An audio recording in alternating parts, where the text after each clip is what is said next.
नमस्कार, मैं हूं संतोष गंगवार। बिहार के लिए चुनावी साल है और चुनाव में 6 से 8 महीने का समय बचा है। ऐसे में आज मेरे साथ स्टूडियो में एक ऐसी शख्सियत हैं जो मंत्रालय की जिम्मेदारी से मुक्त होकर बिहार बीजेपी के संगठन की जिम्मेदारी संभाल रहे हैं और जी जान से बिहार एनडीए के 225 सीटें जीतने के लक्ष्य को पूरा करने की कोशिशों में जुटे।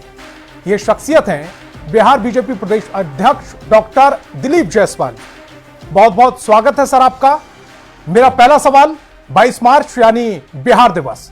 सबसे पहले बिहार दिवस की सभी को बहुत बहुत बधाई, आपको भी बहुत बहुत बधाई। बिहार समेत 27 राज्यों में 76 जगहों पर बिहार दिवस मनाया जा रहा है। देश की राजधानी दिल्ली, जहां जहां अभी आपने सरकार बनाई है, वहां भी बिहार दिवस मनाया जा रहा है। जहां आपकी ताजा ताजा सरकार बनी है, कितना बड़ा पल आपके लिए, कितना बड़ा पल बिहार के लिए और कितना बड़ा पल एनडीए के लिए? जी नमस्कार। आज बिहार दिवस पूरे देश में और पूरे दुनिया में मनाया जा रहा है और भारतीय जनता पार्टी ने अपने केंद्रीय मंत्री जो बिहार से हैं, बिहार सरकार के मंत्री, सांसद, विधायक, ऐसे 27 राज्यों में 76 जगहों पर बिहार का उत्सव, बिहार दिवस मनाने का फैसला लिया। और आज मुझे आपको बताते हुए खुशी हो रही है कि पूरे देश के अंदर बिहार दिवस जहां भी मनाया जा रहा है, सभी जगह जो बिहार के भाई बहन हमारे बाहर रहते हैं वो गौरव महसूस कर रहे हैं और उनको लग रहा है कि जन्मभूमि से कर्मभूमि तक आज बिहार की विरासत, संस्कृति और बिहार के लोग उन्हें याद कर रहे हैं। तो आज बहुत ही उत्सव का माहौल था पूरे देश के अंदर। जहां जहां भी बिहार के लोग हैं उन लोगों ने बिहार दिवस को उत्सव के रूप में मनाया। और सबसे अच्छा जो देखने को मिला, मैं आज दिल्ली में था, मुझे ये देखने के मिला कि दिल्ली के लोग बिहार के लोगों से कितना प्यार करते हैं। ये बिहार के लोगों की सबसे बड़ी सफलता है कि कर्मभूमि में उस मिट्टी से प्यार, वहां के हमारी संस्कृति से प्यार और वहां के लोग हमारे बिहार के लोगों से प्यार करते हैं। तो ये एक अच्छा माहौल पूरे देश में बना है। बिहार के ब्रेन की तो सब तारीफ करते हैं, सब सम्मान करते हैं, बिहार से सब प्रेम भी करते हैं, प्यार भी करते हैं। लेकिन अभी चूंकि आपने दिल्ली की बात की, तो दिल्ली अभी विधानसभा चुनाव हुआ जहां आपने बहुत बड़ी जीत हासिल की। सबसे पहले आपको बहुत बहुत बधाई। और उस दौरान एक पूर्वांचली का मुद्दा उठा था। उसके बाद जो अब तस्वीर नजर आ रही है दिल्ली की, और दिल्ली में जो सवाल पूर्वांचली को लेकर उठाए गए थे, अब वहां पर अगर बिहार दिवस मनाया जा रहा है, ये कितनी बड़ी संतुष्टि है बिहार के लिए? ये हमारे लिए बहुत ही गौरव का क्षण है, पूरे बिहार वासियों के लिए। जिस तरह से पूर्ववर्ती सरकार, अरविंद केजरीवाल की सरकार ने पूर्वांचलियों को और विशेष करके बिहार के लोगों को और अपमानित करने का, नीचा दिखाने का काम किया था, उन्होंने, पूर्वांचलियों ने, बिहार के लोगों ने दिल्ली में भारतीय जनता पार्टी की सरकार बनाकर आज इस बात को साबित किया कि हम दिल्ली के हैं, हम जहां रहते हैं उस कर्मभूमि से हम प्यार करते हैं और सरकार और शासन दोनों में हमारी सहभागिता है। मैं धन्यवाद देता हूं दिल्ली के और केंद्रीय नेतृत्व, भारतीय जनता पार्टी के केंद्रीय नेतृत्व, दिल्ली के मुख्यमंत्री रेखा गुप्ता जी को, कि उन्होंने भी आज बिहार दिवस के अवसर पर पूरे पूर्वांचलियों और बिहार के लोगों के साथ इस उत्सव में शामिल हुए और यहाँ का एक माहौल आज उत्सव का माहौल था। आपसे दिल्ली से जुड़ा एक और सवाल करूंगा, उसके बाद मैं सीधे बिहार की पॉलिटिक्स पर आ जाऊंगा। मैंने अभी ये दिल्ली के गलियारों में आहट सुनी थी कि आम आदमी पार्टी, केजरीवाल की पार्टी बिहार चुनाव में भी उतरने वाली है। आपके लिए सरप्राइज करने वाली खबर है, झटका है? देखिए, ये कैसे ले रहे हैं इसे आप? ये न सरप्राइज है न झटका है, ये हास्यास्पद है, ये बहुत ही हास्यास्पद है। और अगर आप बिहार में इस बात को बोलेंगे कि आम आदमी पार्टी बिहार में भी पांव पसारने का प्रयास कर रही है, तो वहां के सभी लोग इस पर माने हास्यास्पद हंसेंगे। उनको लगेगा कि ये किस तरह की बातें कर रहे हैं। आम आदमी पार्टी का कोई बुनियाद भी वहां पर नहीं है। जिस तरह से झाड़ू से जब सफाई होता है, उसी झाड़ू की सफाई दिल्ली से हो गया। दिल्ली और दिल्ली के जो सरकार उनकी चली गई भ्रष्टाचार के आरोप में, वो सपना भी नहीं देखें कि बिहार में वो अपना कदम भी उतार सकते हैं। अब बिहार की पॉलिटिक्स की बात करते हैं। तेजस्वी यादव बहुत छाए हुए हैं। वो कब टीका लगा रहे हैं, कब टीका पोछ के टोपी पहन ले रहे हैं, इस पर आपकी नजर बहुत है, बीजेपी की खासकर। देखिए, मैं बताता हूं, ये दो तरह का चेहरा नहीं चलेगा। प्रतिपक्ष के नेता को कभी भी इस बात से उनको डरने, शर्माने, घबराने की आवश्यकता नहीं है। अगर हम सनातन हैं, अगर हम हिंदू में जन्म लिए हैं, तो हम अपने धर्म के प्रति अगर आस्था रखते हैं तो किसी मुस्लिम भाई को बुरा नहीं लगेगा। अगर मुसलमान भाई कोई अपने धर्म के प्रति आस्था रखता है तो किसी हिंदू को बुरा नहीं लगेगा। लेकिन ये लोग दो तरह का चेहरा, हाथी का दांत दिखाने का अलग, खाने का अलग होता है। तो उसी तरह ये टीका लगाते हैं जब सनातनी और मंदिर और इस तरह जाते हैं, और जब मुस्लिम भाई के कोई प्रोग्राम में जाते हैं तो टीका पोंछ कर जाते हैं। आखिर इस तरह का चेहरा रखने की क्या आवश्यकता है? क्यों अपने धर्म के प्रति जो है इस तरह की आप जो है बेईमानी कर रहे हैं? इन लोगों ने महाकुंभ के समय, जो प्रयागराज में हमारा अभी महाकुंभ हुआ, इन्हीं के पिताजी ने, प्रतिपक्ष के नेता के पिताजी ने महाकुंभ में स्नान का विरोध किया था। इन लोगों ने।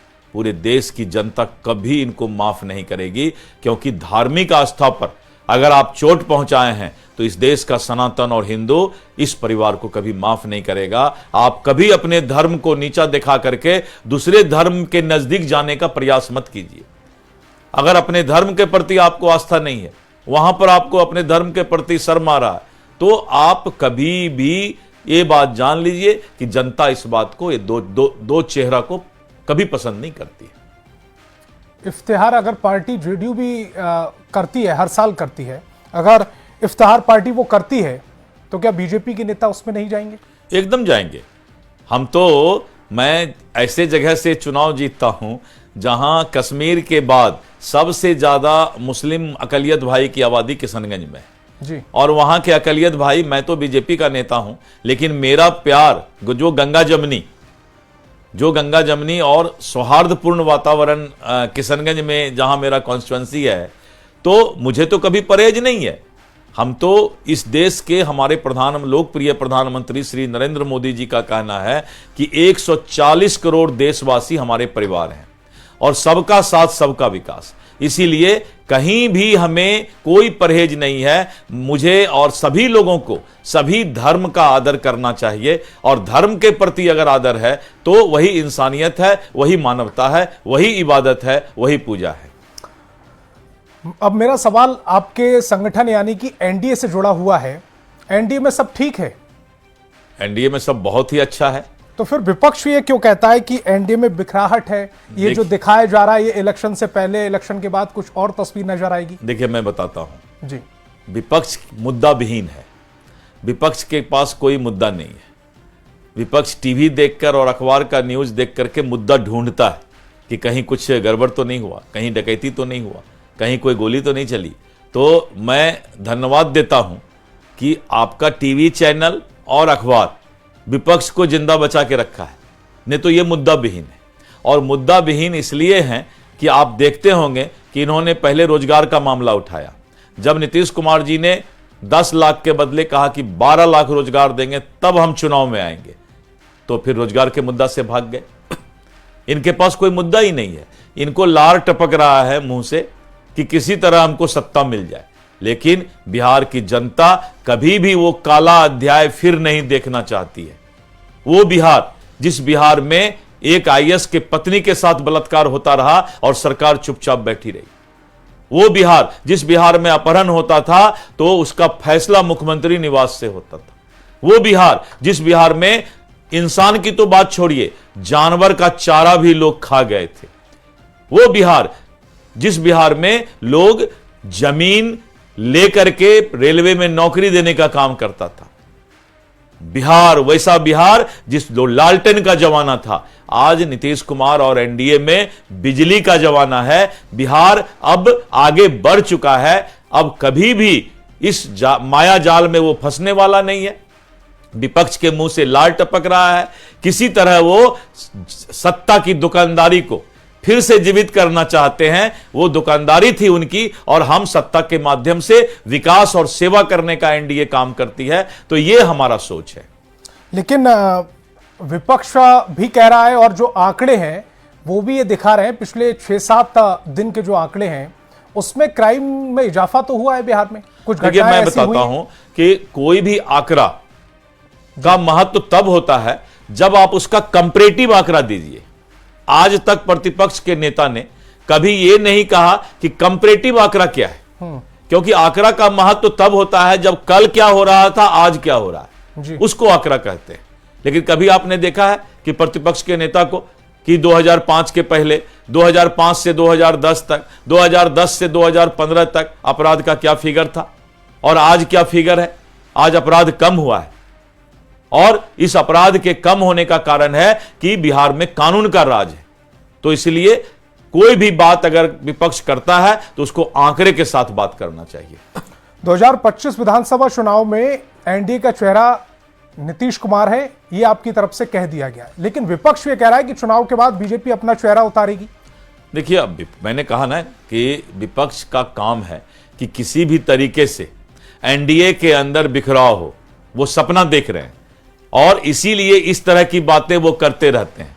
लेकिन मैं दिलीप जायसवाल, प्रदेश अध्यक्ष भारतीय जनता पार्टी, आपको के माध्यम से मैं जनता को भी आश्वस्त करना चाहता हूं, एनडीए एकजुट है, एनडीए अटूट है, और 2025 फिर से नीतीश हमारा जो नारा है, इस पर हम कहीं भी किसी तरह का कोई समझौता करने वाले नहीं है।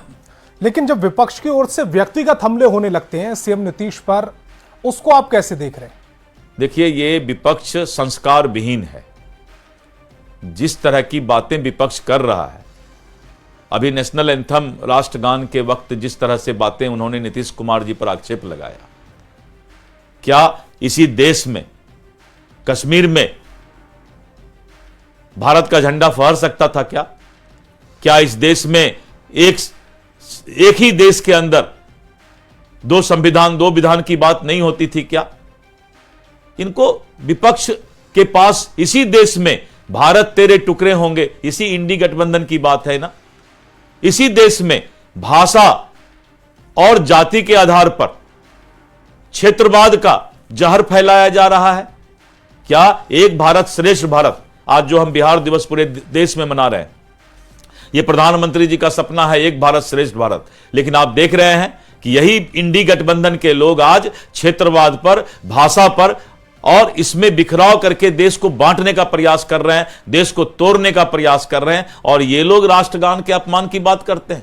भारत तेरे टुकड़े होंगे का साथ देने वाला लोग आज अगर इस तरह की बात करता है तो उसको भगवान भी कभी माफ नहीं करेगा।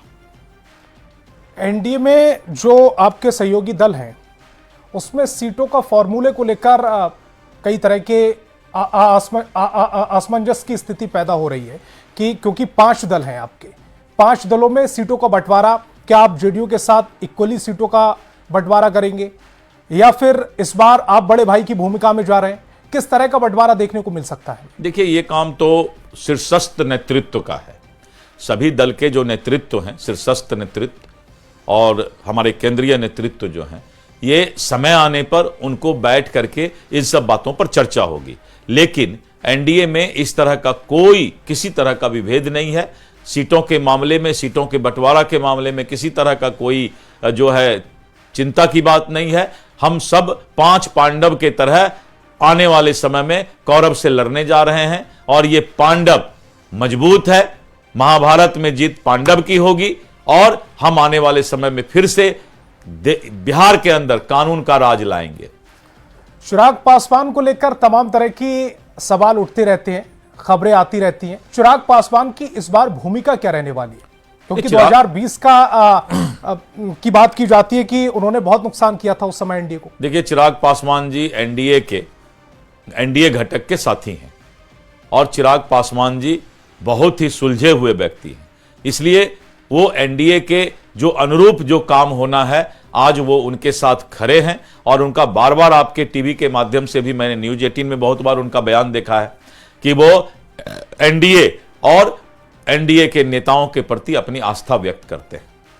एनडीए कितनी सीटें इस बार जीतने का दावा, क्योंकि हमने देखा था लोकसभा चुनाव में आपने कहा था कि 400 पार इस बार, लेकिन उसमें बीजेपी सफल नहीं हुई थी, एनडीए सफल नहीं हुआ था। इस बार 225 का नारा दिया जा रहा है, कितना आश्वस्त हो जनता? मैं एक बात बताना चाहता हूं जी। 400 पार जब नारा एनडीए के द्वारा लगाया गया था लोकसभा में, जिस तरह से विदेशी एजेंसियां सोशल मीडिया का दुरुपयोग करके, यह साबित हो चुका है जी, विदेशी एजेंसियां सोशल मीडिया का दुरुपयोग करके, दुष्प्रचार फैला करके, और जिस तरह से मोदी जी के ऊपर और नरेंद्र मोदी जी को कमजोर करने का प्रयास किया था, आज देश की जनता पछतावा कर रही है। और यही कारण है कि वही 400 का टारगेट जो हमने पूरा नहीं किया, उसी का फल है कि आने वाले 25 साल तक अब इस देश में जहां भी चुनाव होगा वहां लोग नरेंद्र मोदी जी की गारंटी पर विश्वास करेंगे। और आपने देख लिया हरियाणा, आपने देख लिया महाराष्ट्र, आपने देख लिया दिल्ली, आप देख लीजिएगा बिहार, आप देख लीजिएगा बंगाल, और आने वाले समय में वही 400 का जो हमारा रह गया है अंदर का कसक, वो कसक आप पूरा देश में अब हम पूरा करने जा रहे हैं। इस देश की जनता ने अब मोदी जी और मोदी जी के गारंटी पर विश्वास करना शुरू कर दी है। ठीक है सर, आपने हमें ज्वाइन किया, बहुत बहुत शुक्रिया। हमारे सवालों का बहुत बेबाकी किस्से के साथ आपने जवाब दिया, उसके लिए भी बहुत बहुत शुक्रिया। और आगे के चुनाव के लिए आपके लिए बहुत बहुत शुभकामनाएं। बहुत बहुत आपको जो अब नई जिम्मेदारी दी गई है उसके लिए बहुत बहुत बधाई। बहुत बहुत धन्यवाद। आप ये एक्सक्लूसिव इंटरव्यू आप देख रहे थे डॉक्टर दिलीप जायसवाल, जो बीजेपी प्रदेश अध्यक्ष हैं बिहार के, और उनके ऊपर अब बड़ी जिम्मेदारी है क्योंकि चुनाव में बहुत कम समय बचा हुआ है। 6 से 8 महीने के बाद बिहार में चुनाव है, और ऐसे में डॉक्टर दिलीप जायसवाल ने हमें ज्वाइन किया और अपनी रणनीति के बारे में जानकारी दी। इस बुलेटिन में फिलहाल इतना ही। आप देखते रहिए न्यूज़ 18 बिहार झारखंड।